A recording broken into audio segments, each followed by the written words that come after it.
À tous mes amis du web, je veux préciser à chacun, et je vous assure, et je vous regarde droit dans les yeux, je n'ai pas de Facebook, je n'ai pas de Twitter, je n'ai rien de discussion numérique ou, comment vous appelez ça, webienne. Donc vous pouvez me poser toutes vos questions. Mais si les gens se font passer pour moi, ça n'est pas moi, je vous assure. Si j'en ai un jour vous le saurez, je n'ai pas de site, je n'ai rien. Et les gens se font passer pour moi, mais ce n'est pas moi. Croyez-moi, je suis un dinosaure de la missive.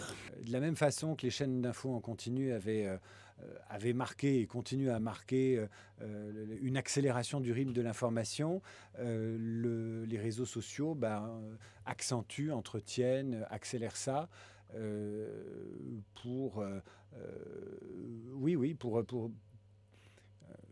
comment dire, il y a quelque chose d'effrayant. Je veux dire, il y a quelque chose d'effrayant parce que ça ne s'arrête plus.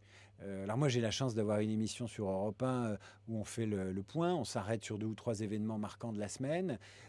Mais parfois, je me dis, est-ce que ma première question n'a pas déjà 150 ans? Est-ce qu'elle n'est pas déjà old, sachant que les réseaux sociaux continuent à polémiquer, que des informations continuent à arriver, relayées par les réseaux sociaux qui ne créent pas, qui ne fabriquent pas l'information, mais ils l'accélèrent.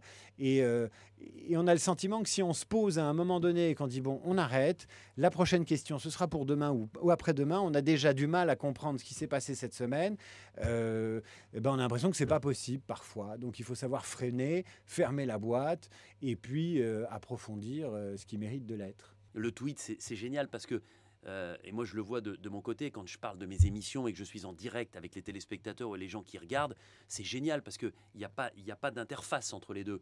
Et je trouve que c'est dommage qu'aujourd'hui les joueurs ne puissent pas répondre à leurs supporters, ne puissent pas de temps en temps, quand ils ont un moment de libre, eh bien, se retrouver avec ceux qui les suivent, avec ceux qui les aiment. Et on dit souvent après une compétition, le nombre de joueurs que j'ai entendu dire qu'est-ce qu'on s'est emmerdé pendant les périodes de temps libre, on n'avait rien le droit de faire, on est dans un endroit complètement paumé, on ne peut pas voir les gens, on est vraiment complètement recroquevillé sur nous-mêmes.